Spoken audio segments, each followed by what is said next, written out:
할렐루야. 예, 우리 오늘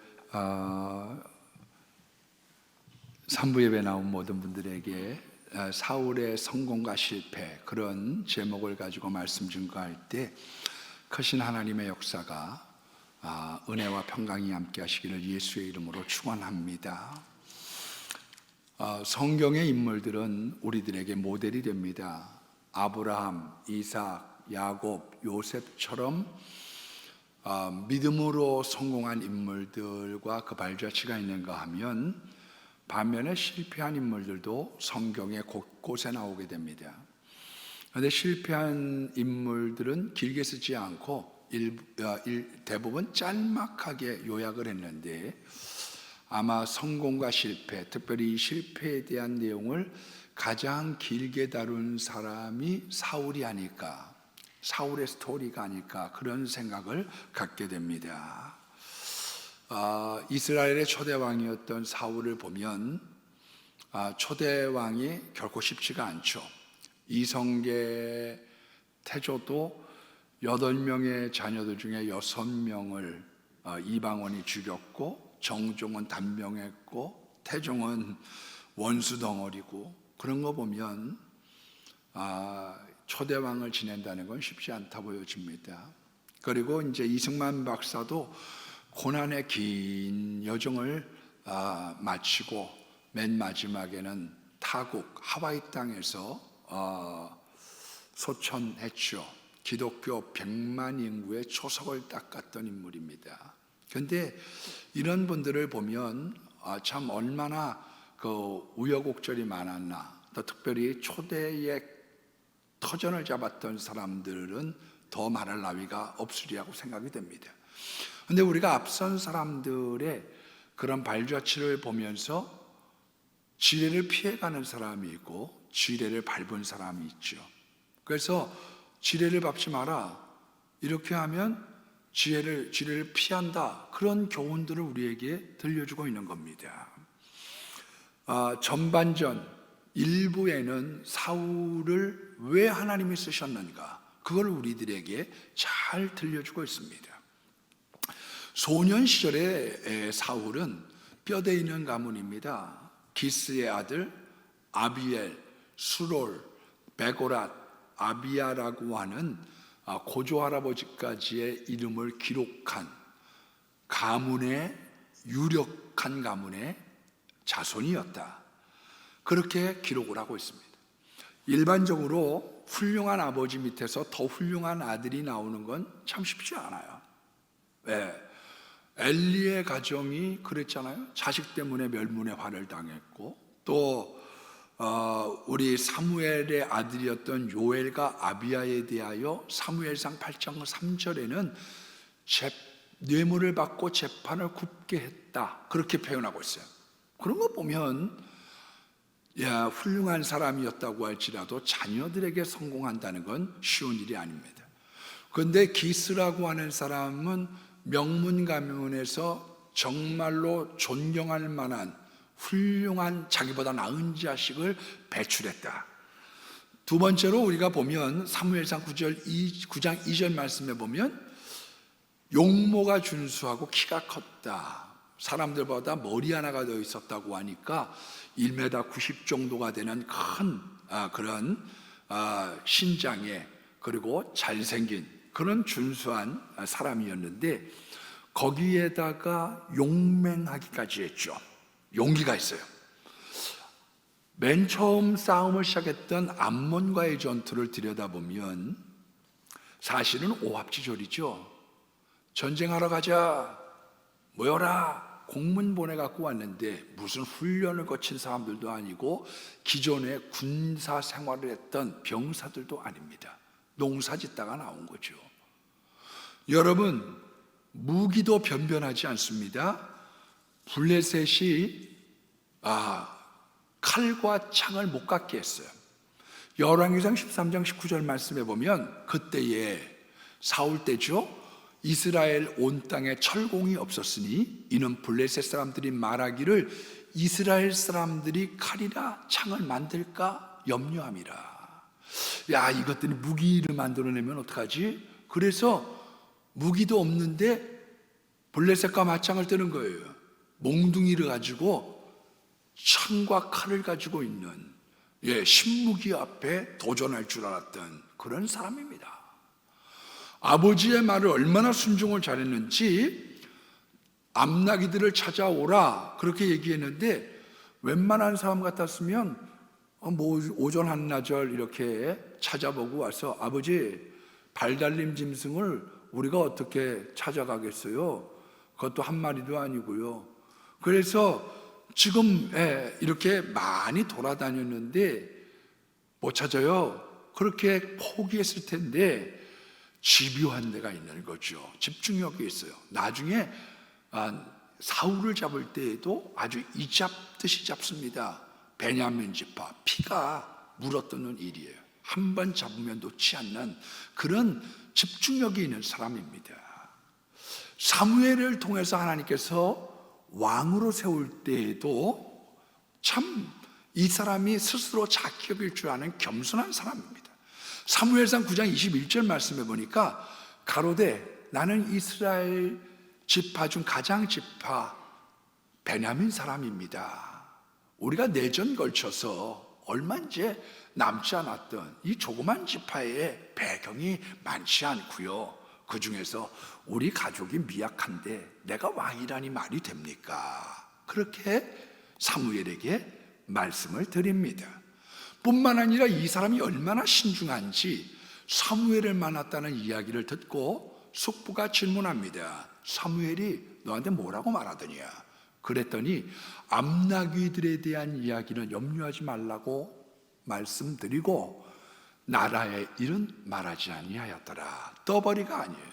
시간 지나면 드러날 건데 미리 말할 필요 없고 때가 되면 자연히 하나님께서 이 모든 것들을 정리해 주시리라. 그런 믿음을 가졌던, 신중할 줄 알았던 사람, 이 사람이죠.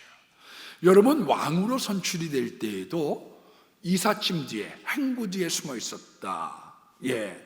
스스로를 갖다가 겸손하고 작게 여길 줄 아는 사람입니다. 신약의 바울이라고 하는 인물도 원래 인물은 사울인데 이름을 개명해서 나는 작은 자입니다. 하나님 아니면 안 되는, 저는 하나님의 선언에 들려진 작은 자입니다. 그런 고백할 줄 알았고, 그리고 모세도 광야 대학을 졸업하고 겸손학과를 나와서 순종학을 배웠던 사람. 나는 작고 부족한 사람입니다. 그 겸손이 이 사람을 볼 때 하나님이 쓰실 만한 조건이었죠. 어떤 글에 보니까 겸손 7계명이라고 하는 것이 있더라고요. 첫 번째, 섬기는 자세가 되어야 된다. 여러분, 공무원이 1000대 1입니다. 심지어는요, 환경미화원, 쓰레기를 이렇게 청소해 주시는 분들이 200대 1이에요. 200대 1. 굉장히 돈 벌려고 하는 데는 줄을 서고 몰려들게 마련이죠. 그러나 남을 섬기는 자리, 내가 청소해야 되겠다, 내가 전도해야 되겠다, 내가 남 도와줘야 되겠다, 그런 데에는 경쟁력이 필요 없죠. 두 번째는 칭찬을 아끼지 마라. 사람들의 관계가 문제가 되고 어떤 당회 같은 경우도 문제가 되는 거는요, 일반적으로 깎아내렸기 때문에 그렇습니다. 깎아내렸어요. 그래서 그때는 표현하고 가만히 있죠. 그런데 어느 때에는 그게 솟구쳐 나오는 거죠. 폭발하는 거죠. 사람들에게 칭찬을 아끼자는 건 굉장히 중요한 거예요. 장점을 얘기해주고 좋은 점을 말한다는 것은 너무너무 중요한 거거든요. 그래서 사람을 세워줄 줄 알아라. 세 번째는 뭐냐면요, 남의 이름을 잘 기억하고 친절한 태도를 가져라. 용서하는 일에 인색하지 마라. 사람들이 살다가 보면 왜 자기 공격하고 내 마음에 안 들을 때 왜 마음이 벽했어요. 근데 조금 마음을 넓히는 거죠. 하나님, 내게 마음을 좀 넓혀주세요. 넓혀달라. 그건 굉장히 중요한 마음입니다. 그리고 상대방의 기분을 배려해라. 사람들에게 이 배려를 잘한다는 게 굉장히 중요해요. 상대방 기분을 살줄 아는 게. 우리 집에서는 식구가 자녀들이 많은데 막내 누나가 용돈을 잘 타셨어요. 살살이 같이 비위를 잘 맞춰. 아버지의 기분을 잘 파악을 하는 거죠. 우리가 부목사 때에도 목사님 결제만 들어갈 때 그 기분을 살펴요. 왜냐하면 그 기분이 굉장히 중요하거든요. 기분이 좋은 것. 여러분 은사를 받을 때도 이렇게 성경이 얘기하고 있습니다. 방언을 받을 때 통변을 구해라. 왜 그러는 줄 아세요? 하나님 기분 좋을 때 쓰거든요. 그래서 마음의 문이 열리셨을 때 이것도 좀 해주세요. 기왕이면 저것도 좀 해주세요. 그것이 좋은 거죠. 기분을 맞출 줄 알아라. 7번째는 사람을 만나는 것을 기뻐해라. 그러니까 사람 만나는 게 싫어지면 그 사람 병든 거예요. 영적으로요. 문 콕 닫아버리고 상대 안 하고.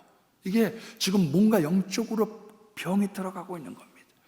사람들이 내게 자꾸 주변에서 떠나면 왜 떠나느냐 하면요, 똥냄새가 나는 거예요. 사도 바울이 배설물로 뭘 얘기했느냐 하면은 자기 자랑. 내가 말이야 가말리알 문화에 있었다는 거 아니야. 서울대 법대를 졸업해서 내가 지금 거기 박사를 받은 사람이야. 나 히브리 지파야. 너보다 내가 신앙생활 훨씬 잘해. 그 이야기가 똥내가 나는 거예요. 그래서 사람들이 점차적으로 주변을 떠나는 거죠. 그래서 40이 넘으면 얼굴에 책임을 져야지 되고 50이 넘으면 주변 환경에 책임을 져야지 돼요. 주변에 아무도 없다. 내 주변에 똥파리가 자꾸 달라든다. 그건 돈으로 길을 들인 거죠. 돈으로.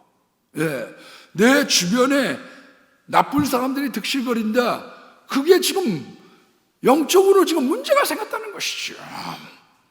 그래서 에디슨은 뭐라고 얘기를 했느냐 하면 겸손한 자만이 다스리게 된다.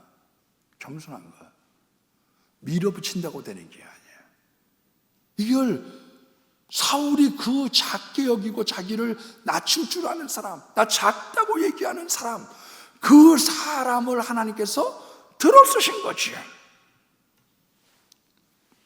여러분, 사울이 왕이 되고 난 다음에 사람들이 만세를 불렀습니다. 이제 호명을 했어요. 이제 뽑기를 했는데 드디어 이제 사울이 등극이 됩니다. 사람들이 왕만세, 사울왕 만세. 그런데 10장 27절에 보면 불량배들이 말하되 이 사람이 어떻게 우리를 구원하겠느냐, 멸시하며 예물을 바치지 아니하였으되 잠잠하였더라. 무시를 당했는데 잠잠할 줄 아는 거예요. 인격적으로, 인품적으로 기분 나쁜 걸 내색하지 않는 사람, 기분 나쁜 것을 복수하지 않은 사람. 사람들이 나중에 암몬과의 전쟁에서 승리했을 때 이 왕을 세울 때 반대했던 사람이 누굽니까? 우리가 처단하겠습니다. 그랬더니 길갈로 가서 나라를 세우자. 어떤 면에서 이 사람의 인품, 이런 것들을 통해서 겸손과 인품, 이 모든 것들이 아우러져서 이 사람을 하나님께서 세워가기 시작한 거예요. 내가 높아지려고 해서 쓰임받나요? 내가 잘났다고 해서 그런다고 사람들이 쓰임받나요? 올라갈 수 있는지 모르지만 쓰임받는 건 얘기가 달라요. 인정받는 건 얘기가 달라요. 그런데 이 사울이라고 하는 사람을 고르고 뽑으셔서 이스라엘의 초대왕을 삼았습니다.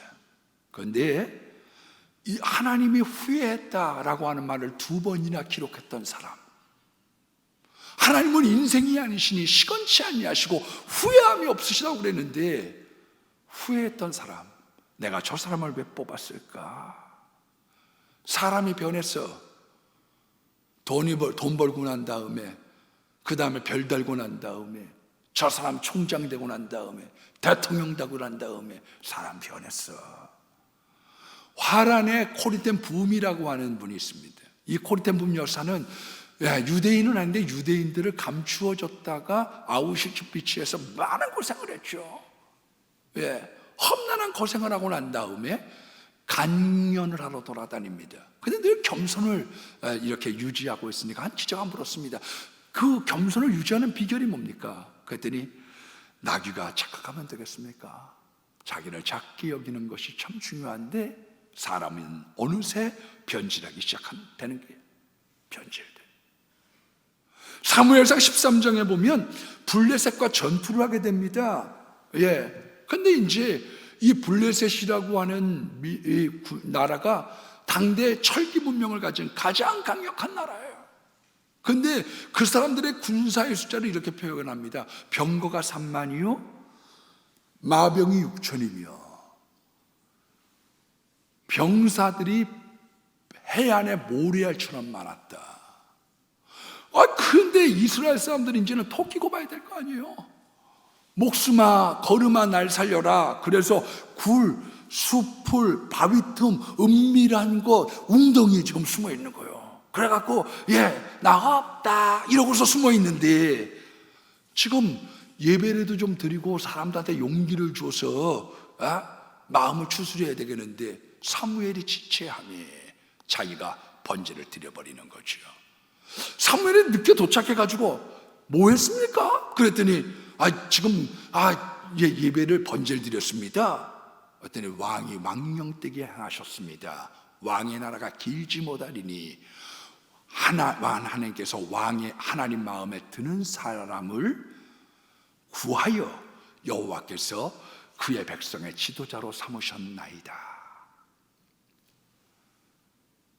재위의 기간이 짧아지고 나라가 끝이 나는 비극을, 그 서곡을 듣게 됩니다. 당시 힘 떨어져서 오른팔에, 그래서 투수교체, 저 지금 뛰는데 보니까 제가 핥다핥다가 제가 지금 떨어졌어. 그래서 교체해버리는 거죠. 그래서 운동의 양이 평소 때 갖춰주지 않으면요 교체를 해버려 하나님이요. 왜 그러냐면 저 지금 힘이 떨어졌거든. 던지는 거 보면 샥 던지는 거 보면 시속 110km 이래갖고 계속 두들겨 맞거든요. 그래서 교체하는 거예요. 하나님이 교체하는 거예요. 감독이 교체하는 거예요. 교체를 안 당하고 어떤 사람이 끝까지 쓰임 맞는 거는 기초 체력이 잘 돼 있는 거예요.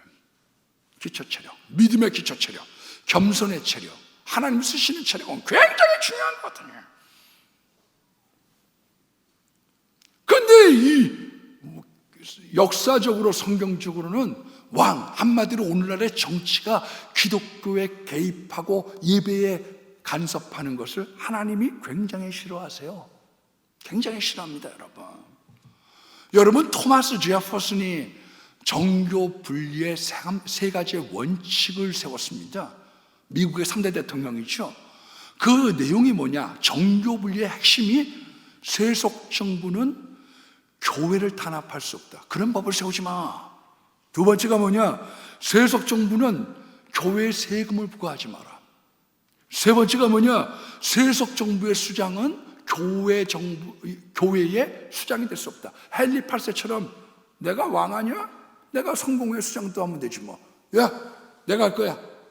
그거를 하지 못하게 한 거죠. 왜? 교회를 보호하고 싶은 하나님의 뜻이는 거예요. 이게 정교분리의 핵심인 거죠. 1948년도에 우리나라는 재헌헌법에 이렇게 규정을 해놨습니다. 신앙의 자유와 종교 행위의 자유가 있다고 명시를 해놨어요. 이 종교 행위의 자유라고 하는 건 뭐냐? 집회, 예배, 종교 행사, 종교 교육, 소모임을 금지하지 마라. 우리가 구역예배 드리는데 구역예배 드리지 마라, 성경 공부하지 마라, 성가대는 마스크 쓰고서 노래해라, 통성기도 하지 마라. 예배를 간섭하면 안 되도록 되어져 있는 거예요. 이게 헌법이요. 그래서 왜 서울시가 계속 1심도 패하고 2심도 패했느냐? 원래적인 종교에 대한 자유, 종교 행위에 대한 자유를 갖다가 침범하지 못하도록 법으로 막아놓은 거죠. 이것이 와전된 이유가 어디에 있느냐 하면, 일제시대 때 가장 신앙생활을 잘했던 분 중에 하나였던 길선주 목사님, 새벽기도를 만들고 그리고 노회를 조직을 하고 3,000명에게 세례를 주고 성경을 요한계시록 1만독 하면서 그런 강해를 했던 길선주 목사님이 설교 때 금연운동을 펼쳤어요. 담배 피우지 마세요. 담배 공장에서 일하지 마세요. 그랬더니 일본 정부가 전매 사업이다, 담배는. 그런데 왜 정교분리인데 나라가 하는 전매 사업에 교회의 목사가 하지 말라고 얘기하느냐? 그래서 정교분리를 정치와 종교가 간섭하지 않는 걸로 오해하고 있는데, 정교분리의 핵심은 뭐냐 하면 국가가 교회를 침범하지 못하고 교회와 신앙의 자유권을 보호해 주는 것이지요. 그런데 나라가 이걸 갖다가 사울이 침범하기 시작하는 거예요. 그래서 여러분, 예배를 터치를 하면 그 권력은 짧아지든지 그 권력이 장악을 하면 가난해지는 거예요. 왜 소련이 가난해지고 왜 북한이 가난해지고 지금 중국도 저 위태위태합니다. 여러분, 빚이 얼마나 많은데 왜 선교사 다 추방하고. 그게 어디에 있느냐? 예배를 건드리면 안 돼요. 하나님은 우리에게 주고 계시는 메시지가 있는 거지. 두 번째, 아말렉을 쳐서 모든 것들을 다 진멸하라고 합니다. 우리가 오늘 봤던 사무엘상 15장에 있는 말씀이죠. 그런데 9절 말씀에 보니까 좋은 것은 남기고 진멸하기를 즐겨하지 아니하고 가치 없고 하찮은 것은 진멸하니라. 그랬더니 하나님이 후회를 해요. 야, 내가 널 왜 뽑았는지 모르겠다. 자신의 기념비를 세웁니다. 내가 아말렉하고 이긴 거 몽둥이로 싸워서 이겼노라. 내가 얼마나 위대한 왕이냐에 대한 업적비를 남기기 시작하는 것이요. 우리는 그렇게 믿는 게 아니에요. 모든 영광 하나님께, 모든 영광 하나님께, 모든 영광 하나님께, 주님 감사해요. 여러분, 그래서 우리가 입당 예배 드릴 때 하나님이 하셨기 때문에 예배 드려서 하나님을 높여드리려고, 예수님을 높여드리려고 예배 드리는 거죠. 그러니까 아브라함도 단을 쌓고 이삭도 단을 쌓고 야곱도 야곱이 잠깨어 일어난 후 돌단을 쌓은 것 본받아서 하나님, 내가 예배합니다. 하나님을 높여드립니다. 그래야 되는데 거기다가 기념비에다가 자기의 업적을 갖다가 절비하게 쓰고 이 모든 승리가 내 능력으로 말미암았다고 얘기를 하면서 하나님이 후회를 시작합니다. 여호와는 교만한 자를 물리치시는 거예요. 고래가 높은 수면 위에 올라가가지고 물을 뿜어댈 때 그때 작살 맞기가 제일 좋아요. 마귀의 화살을 언제 맞느냐? 물을 뿜기 시작할 때. 나 올라와서 나 잘났다, 내가 최고다, 나 왜 누가 있냐, 내가 했다. 그거를 뿜을 때가 위험한 것이지요. 그리고 순종을 하지 않습니다. 순종을 하지 않는 것에 대해서 사무엘상 15장 22절에 아주 중요한 성경의 기절을 우리들에게 요절로 남겨놨지요. 순종이 제사보다 낫고 듣는 것이 수양의 기름보다 낫다. 그런데 왜 순종을 안 하세요? 왜 예수님의 복음을 버리세요? 왜 성경을 버리세요? 왜 말씀을 따라가지 않으세요? 하나님 말씀 버리면 안 돼요. 주 떠나가시면 내 생명 어때니 기쁘나 슬플 때 늘 계시옵소서. 기쁘고 기쁘도다 항상 기쁘도다 나 주께 왔사오니 복 주옵소서. 왜 하나님을 내 말씀을 버렸는가를 그 밑에 절에 보면 15장 24절에 이렇게 얘기합니다. 내가 여호와의 명령과 당신의 말씀을 어긴 것은 내가 백성을 두려워하여 그들의 말을 청종하였음입니다. 하나님보다 세상에 있는 사람들, 백성들의 말이 무서운 거예요. 내가 이 나라를 갖다 국방을 책임지고 생계가 어려워지면 자꾸 밀란이 일어나게 마련인데 거기에 있는 백성들의 수장들이 와가지고 사울 왕이시여, 우리는 괜찮습니다. 그러나 전쟁에 나가서 과부가 된 저 사람 소떼와 양떼를 10마리는 줘야 안 되겠습니까? 저 고아가 된 애들 저거 어떻게 팽개칩니까? 이렇게 하시면 곤란하죠. 그러니까 마음에 두려움이 생기기 시작하는 거예요. 민심이 위반되면 어떡해? 저 사람들이 저렇게 나와가지고 혹시 나한테 대들거나 나한테 반역하면 어떡해? 걱정과 염려가 있는 것이에요. 왜 하나님의 말씀보다 사람을 두려워하느냐? 여러분, 그리고 난 다음에 진리의 말씀을 버리고 나니까 하나님께서 외면해요. 나 너랑 같이 안 살아. 이제 나 너 떠나갈 거야. 그래서 하나님의 영이 떠나가고 나니까요, 악신이 괴롭히기 시작하는데 맨 처음에 오는 게 괴로움과 번민이에요. 괴로움이 찾아와. 왜 이렇게 괴롭지? 이 괴로운 세상 어떻게 술 없이 살겠어? 아이고, 이 괴로운 세상 어떻게 담배 없이 살겠어? 담배 피고 술 마시고 이건 괴로워. 다윗을 갖다가 불러들여, 야, 풍악을 좀 울려봐라. 그래갖고 잠만 숨 자고 일어나면 또 괴로워. 진통제 맞고 잠자고 진통제 맞고 잠자고. 다윗이 그 역할을 한 거죠. 와서 춘향 역할을 한 거죠. 잠 주무세요. 잠 주무세요. 여러분, 주님을 떠나가면, 주님의 성령에 충만하면 담대해집니다. 일도 저지르고 담대해지는데 비겁해지는 거지요. 골리앗 앞에, 고양이 앞에 쥐처럼 발발 떨고 엄두를 못 내는 거죠. 마귀가 두려워서 어디든 못 가고 방문 걸어잡고 나 없다, 나 몰라 그러고서 있는 거지. 그래서 사람들이 비겁해지기 시작합니다. 세 번째로 주의 영이 떠나가니까 다윗이 하나님이 세우셔서 골리앗을 이기게 됩니다. 그랬더니 여자들이 노래를 만들어 부르는데요, 다윗은 만만, 사울은 천천, 이래가지고 노래를 부르는데 이게 쪽팔려 죽겠어, 부끄러워 죽겠어, 열등감에 시달려. 그 열등감에 시달리고 나니까 그 다음에 어떻게 하느냐? 시기가 생기기 시작하는 거죠. 여러분, 잘하는 사람을 박수 쳐주는 건 건강한 거예요. 앵콜, 정말 잘했어요. 박수 쳐주고. 요번에 대학교 좋은 데 들어갔다면요, 집사님 아들은 요번에 안 됐다면 괜히 내가 쑥스럽고 미안하네. 무슨 말씀이세요? 축하합니다. 이게 건강한 사람이에요. 건강한 사람. 그런데 영적으로 병들면 열등감에 쌓이기 시작하고, 그 다음에는 어떻게 되느냐? 그 다음부터는 시기가 생기는 거죠. 그래서 시기가 생기고 나면요, 죽이려고 그 사람을 눈에 불을 켜기 시작하는 거예요.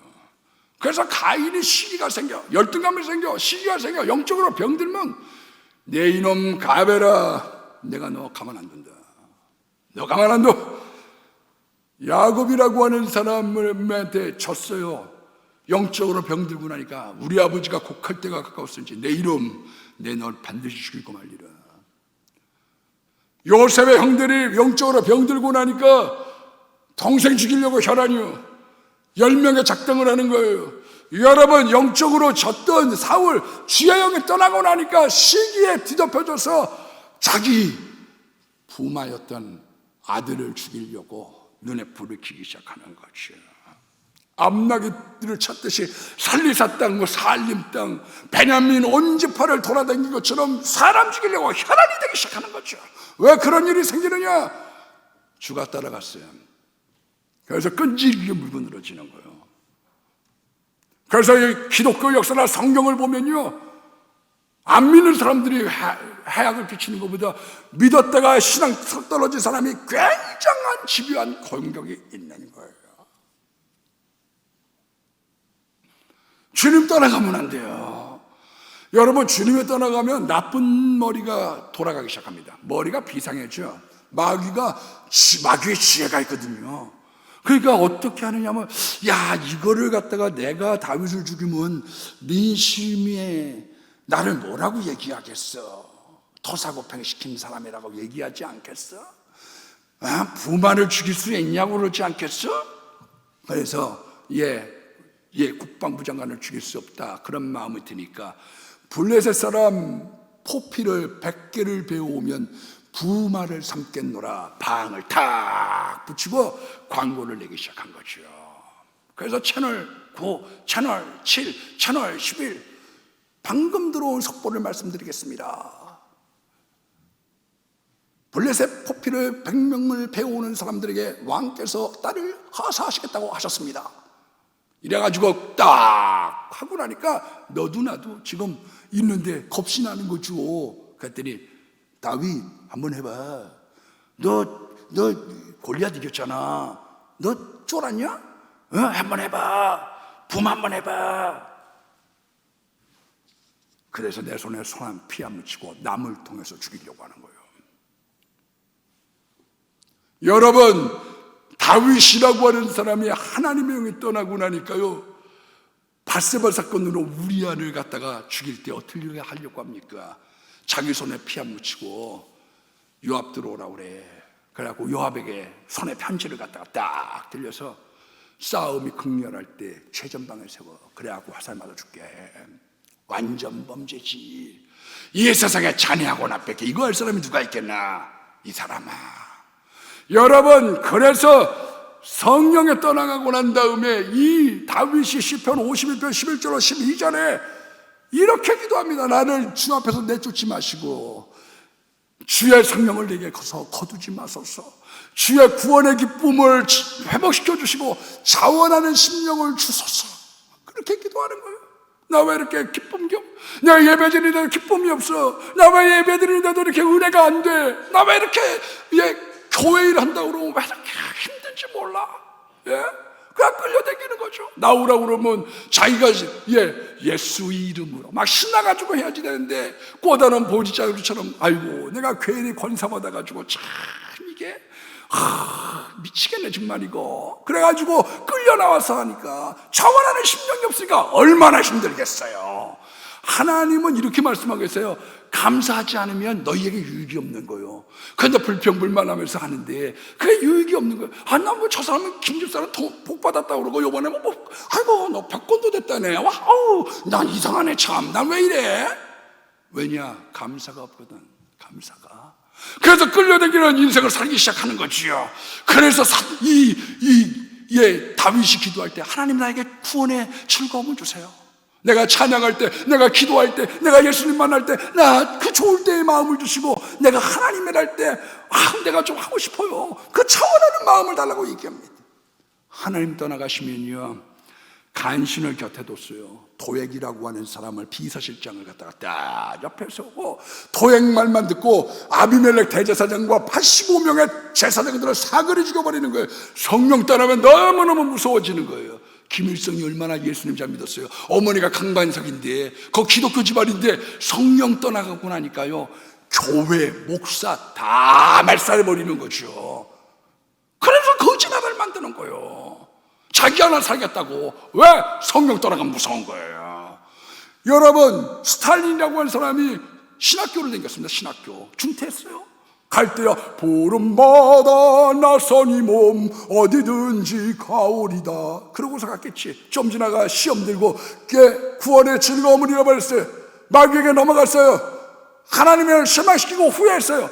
그 다음부터는 목사 다 교회 다 박멸시키고 거기는 동방정교회 신부들이 다 맨발로 그 얼음 땅을 갖다가 시베리아를 향해서 갈 때 고드름 같은 눈물들을 흘릴 때 울면서 후회해도 때는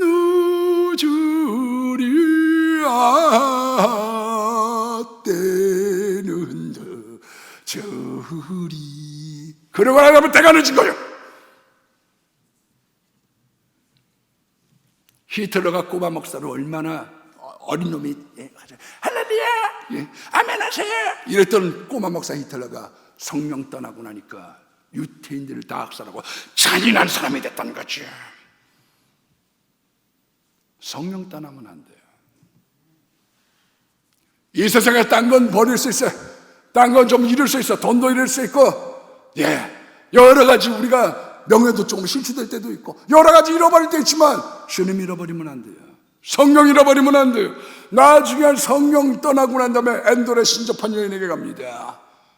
거기에 사울의 몰락에 대해서 역대상 10장 13절로 14절에 이렇게 말씀하고 있습니다. 사울이 죽은 것은 여호와께 범죄하였기 때문이라. 그가 여호와의 말씀을 지키지 아니하고 하나님의 말씀을 안 지켜요.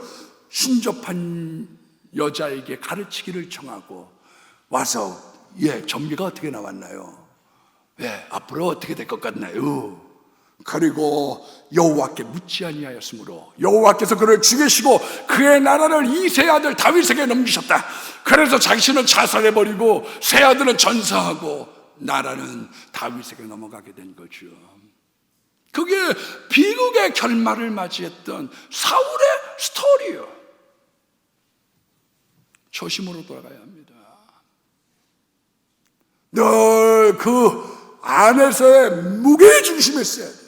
내가 기도 잊어버렸냐? 내가 새벽 잊어버렸냐? 내가 하나님의 말씀 잊어버렸냐? 그거를 붙잡아야지 되는 거죠.